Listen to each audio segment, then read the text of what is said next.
অলিপাপকে কেন্দ্র করে বিতর্ক এবং সামগ্রিকভাবে যে পরিস্থিতিটা সৃষ্টি হলো সেটাকে তুমি কিভাবে ব্যাখ্যা করো? এটা কিন্তু একটা জেনে শুনে ঠান্ডা মাথায় করা একটা লিগাল অফেন্স, সেখানে তুমি নিজের জাতের বড়াই করে অন্যের ধর্মকে আঘাত করে, ও তুমি মুসলমান তাই কুণাল ঘোষ তৃণমূলের মুখপাত্র পরিষ্কার বলছেন যে মন বোঝার কি দরকার, প্রেম করতে যাচ্ছিলেন কি সেলিম? যাকে তৃণমূল মন্ত্রী করতে পারে, যাকে বিজেপি পার্লামেন্টের এমপি করে পাঠানোর চেষ্টা করতে পারে, তার সাথে আমরা কথা বললে যাবতীয় উত্তর দেওয়ার দায় আমাদের হয়ে যায়।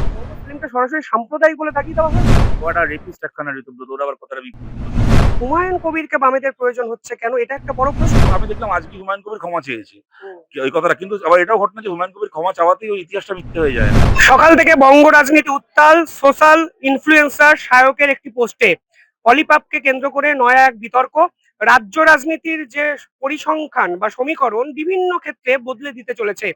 পোস্ট পাল্টা পোস্ট, কোন দিকে যাচ্ছে পুরো বিষয়টি এ নিয়ে কথা বলতে আমাদের সঙ্গে এই মুহূর্তে উপস্থিত আছেন শতরূপ ঘোষ।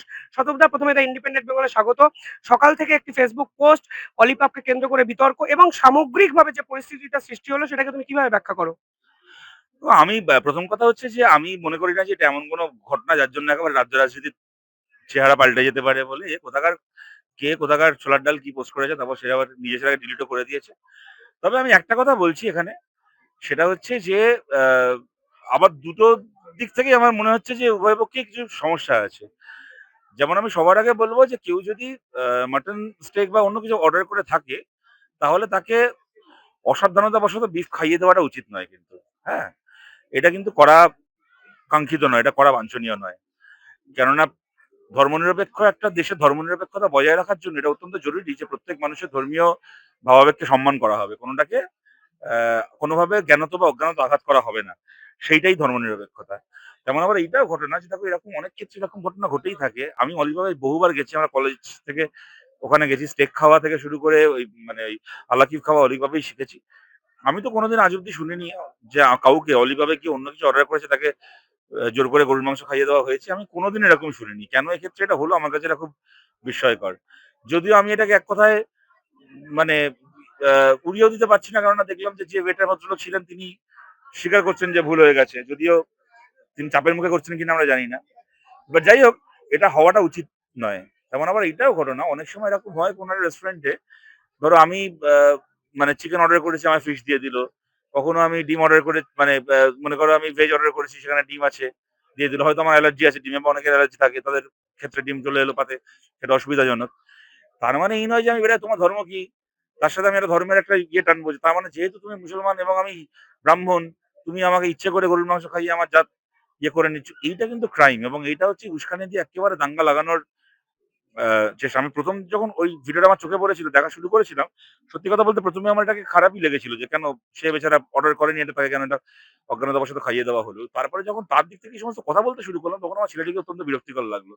এবং তারপরে যে একটা প্রশ্ন উঠে এলো, সেটাকে ফেলে দেওয়া যায় না আজকের পরিস্থিতিতে। যে তার মানে এর পেছনে অন্য কোনো, কেননা আমরা জানি যে টাকার থলি নিয়ে বিজেপি ঘুরে বেড়ায় কনটেন্ট, সো কল্ড কনটেন্ট ক্রিয়েটরদেরকে দিয়ে নিজেদের কথা বলানোর জন্য। হ্যাঁ, সুতরাং এইরকম কোনো একটা এর পেছনে এরকম একটা কোনো গল্প আছে কিনা, চক্রান্ত আছে কিনা, সেটাও কিন্তু খতিয়ে দেখার দরকার রয়েছে। হুম? কেননা যেটা করেছে এটা কিন্তু মানে কি বলবো, একদম মানে লিগাল একটা অফেন্স। সে মানে ওই অসাবধানতাটাকে আমি নিন্দে করেও এটা বলছি যে এটা কিন্তু একটা জেনে শুনে ঠান্ডা মাথায় করা একটা লিগাল অফেন্স, সেখানে তুমি নিজের জাতের বড়াই করে অন্যের ধর্মকে আঘাত করে, ও তুমি মুসলমান তাই তুমি এটা করেছো। এটা একেবারে বিজেপির টাকায়, বিজেপির উস্কানিতে এটা করানো হচ্ছে কিনা, এটা কিন্তু খতিয়ে দেখার দরকার রয়েছে। তোমার কি মনে হয় না বর্তমান রাজনৈতিক যে প্রতিচ্ছবি তারই রিফ্লেকশন এই ঘটনাটা, মানে যেভাবে পুরো ঘটনাটা ট্রিট করা হলো, হিন্দু মুসলমান বিভিন্ন সময় সাম্প্রতিক সময় চর্চা যে বিষয়গুলো নিয়ে হলো, ওই ঘটনাটা সেই ঘটনারই সমান্তরাল ভাবে এগোলো? বটে, যেমন দেখো আমি এটাই বলছি যে মানে আমাদের সমাজে তো এই হিন্দু মুসলমান করার জন্য একেবারে টাকা ঢালছে বিজেপি আরএসএস।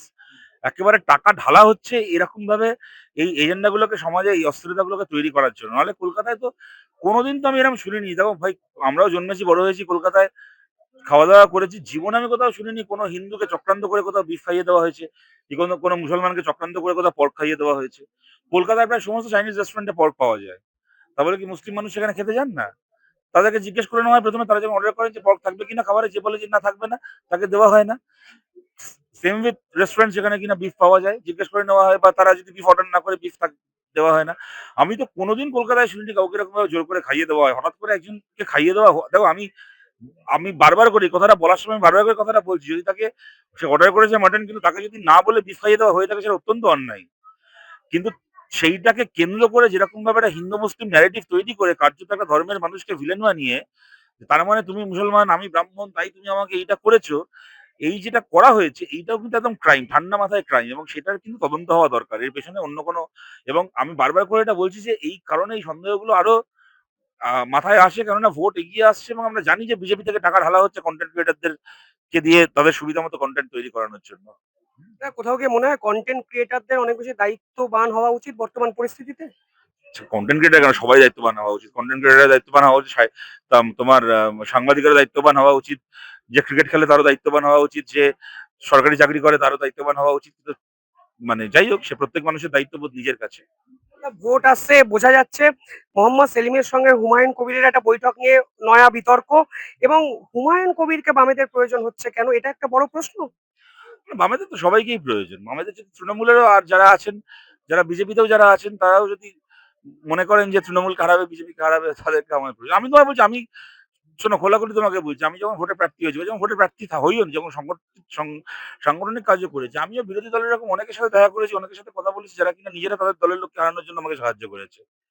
সুতরাং তাদের আর হুমায়ুন কবিরকে মমতা ব্যানার্জি মন্ত্রী বানিয়েছেন, বিজেপি তাকে লোকসভা ভোটের প্রার্থী বানিয়েছে। ওদের ওরা করতে পারে, আর আমরা যদি কারোর সাথে কথা হয় তাতে কি তাদের কি সমস্যা কি আছে?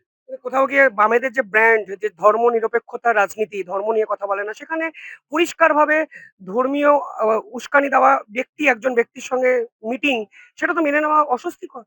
দেখো, এটা তো মিটিং এর ব্যাপার না, এটা তো কোনো, তার সাথে তো কোনো জোট আমরা ঘোষণাও করিনি। প্রথম আমি দেখলাম আজকে হুমায়ুন কবির ক্ষমা চেয়েছে, হুম। ওই কথাটা কিন্তু আবার এটাও ঘটনা যে হুমায়ুন কবির ক্ষমা চাওয়াতেই ওই ইতিহাসটা মিথ্যে হয়ে যায় না। কিন্তু আমি এইটা আমরা বলার চেষ্টা করছি, সেটা হচ্ছে যে একটা একটা লোক যাকে তৃণমূল মন্ত্রী করতে পারে, যাকে বিজেপি পার্লামেন্টের এমপি করে পাঠানোর চেষ্টা করতে পারে, তার সাথে আমরা কথা বললে যাবতীয় উত্তর দেওয়ার দায় আমাদের হয়ে যায়। আর ওরা সমস্ত ধোয়া তুলসী পাতা হয়ে যায়, ওরাই আবার উল্টে আমাদের প্রশ্ন করবে, ওদেরকে কৈফিয়ত দেওয়ার দায় আমরা কেন নেব? এটাই বলছি। কোথাও গিয়ে তোমার এই হুমায়ুন কবির কেন, রামসান যদুর মতো যদি যে আসবে এসে বলবে যে মমতা ব্যানার্জিকে হারাতে, বিজেপিকে হারাতে সাহায্য করবো, তাদেরকে বলবে যে হ্যাঁ, আপনারা কিভাবে মমতা ব্যানার্জিকে আর বিজেপিকে হারাতে পারেন দেখুন। হুমায়ুন কবিরের যে কথোপকথন তুমি যদি দেখো, বলছেন যদি আমি জিতি মুখ্যমন্ত্রী পদপ্রার্থী আমি হব, বিজেপি আমাকে সাপোর্ট করতে পারে। তার আগে আবার বলেছে যে আমি এমন এমএলএ জিতবো যে আমাকে মমতা ব্যানার্জি দলে ফিরিয়ে নিতে বাধ্য হবে। কোথাও না কোথাও একটা লোকের ঘোষিত স্টান্ট এটা, সেটা জেনেও আমি আমার দলের চাইছি বা জোট করতে চাইছি। আরে মমতা ব্যানার্জি তো বলেন যে আমি 42-42টা এমপি জিতে ভারতের প্রধানমন্ত্রী হবো, তো বলতে কি আছে, কত লোক বলে। আসলে তোমার একটা কথায় বিভিন্ন ক্ষেত্রে সমালোচনা বলাটা ভালো হচ্ছে, যে তুমি বলেছো নীতি নৈতিকতার দায় রক্ষার শুধুমাত্র বামেদের কর্তব্য নয়। এটার ব্যাখ্যাটা কি, মানে এটা কি বলতে চাইছো তুমি? যেটা বলেছি ওটাই বলতে চাইছি, আলাদা আর কি বলতে চাইবো। আমরা দেখুন কথাটা, কে সমালোচনা করছে না করছে, কে ফেসবুকে মানে বসে 4টে পোস্ট করে মানে নিজে কতটা নিজেকে হলিয়ার দান দাও প্রমাণ করছে, ওসব আমার মাথা ব্যথা না। আমি পরিষ্কার কথা বলেছি, তৃণমূলের বিরুদ্ধে বিজেপির উদ্দেশ্যে বলেছি যে তোমরা একটা লোককে, আমি বারবার তোমাকে যে কথাটা বলছি, তোমরা একটা লোককে এমপি করতে পারো, তোমরা একটা লোককে মন্ত্রী করতে পারো, তারপর তোমরা আমাদেরকে জিজ্ঞেস করবে আমাদের নৈতিকতা নিয়ে, যাবতীয় নৈতিকতার উত্তর তোমাদেরকে দেওয়ার দায় আমরা একা মাথায় নিয়ে বসে আছি, তোমরা কোনো নৈতিকতা ধরবে না। এটা তৃণমূলকে বিজেপিকে বলা, এখন যদি এরকম তার বাইরে কেউ থেকে থাকে তৃণমূলকে বিজেপিকে বললে তার গায়ে ফোসকা পড়ে, তো পড়বে, তো আমি কি করতে পারি? বিভিন্ন ক্ষেত্রে প্রশ্ন উঠছে যে হুমায়ুন কবির এবং শুভেন্দু অধিকারী, তারা ধর্মীয় মেরুকরণের রাজনীতি করে বলে বামেরা যে অভিযোগ বারবার করেছে, কোথাও কি আজকের দিনে শতরূপ ঘোষ কি মনে করে যে হুমায়ুন কবির এবং শুভেন্দু অধিকারী একই ব্যক্তি বা একই ব্যক্তির দুটো ভার্সন? না, কিন্তু অতীতের যারা মানে শুভেন্দু অধিকারী এখন যে রাজনীতি করেছে এবং হুমায়ুন কবির গত কিছুদিনে যে কথাগুলো বলেছে, সে কথাগুলো কাছাকাছি, এ নিয়ে কোনো সন্দেহ নেই, সে তো বটেই। এবং সবচেয়ে বড় কথা, দুজনেই প্রাক্তন তৃণমূল নেতা। কংগ্রেসকে নিয়ে তোমাদের অবস্থানটা কি, জোট হবে কি? কারণ বিধানসভা নির্বাচন একদম সামনে চলে এলো, 2-2.5 মাস বাকি। কংগ্রেসকে নিয়ে আমাদের নতুন কোনো অবস্থান নেই। আমাদের অবস্থান যা ছিল তাই আছে। আমরা মনে করি তৃণমূলের বিরুদ্ধে, বিজেপির বিরুদ্ধে সবার এক হওয়া উচিত। তোমার কি মনে হয় বামেদের এই বর্তমান পদক্ষেপগুলো কোথাও গ্রাউন্ড যারা কর্মী আছে তাদেরকে একটা কনফিউশনের মধ্যে ফেলে দিয়েছে? না, আমার মনে হয় যে আমাদের গ্রাউন্ড কর্মীরা অত্যন্ত চাঙ্গা আছেন, অন্তত লড়াইয়ে আছেন। এবং আমাদের বুথ স্তর পর্যন্ত আমাদের কর্মীরা বাংলা ভাষা যাত্রা থেকে শুরু করে বিভিন্ন কর্মসূচির মধ্যে দিয়ে ভোটের জন্য প্রস্তুতি অন্য অনেক দলের থেকে আগে নিয়েছে। আমাদের কর্মীরা অত্যন্ত কঠিন পরিস্থিতির মধ্যে লড়াই করেছে। তাদেরকে অনেক কঠিন পরিস্থিতির মধ্যে সার্ভাইভ করতে হয়েছে, এবং আমাদের সেই কর্মীদের জন্যই পশ্চিমবাংলার বিধানসভায় আমাদের যাওয়া দরকার। আমাদের যাতে আমরা আরো মাথা উঁচু করে আরো জোরের সঙ্গে রাজনীতি করতে পারি এবং বাংলার জন্য যে কাজগুলো আমরা করতেছি সেগুলো ইমপ্লিমেন্ট করতে পারি।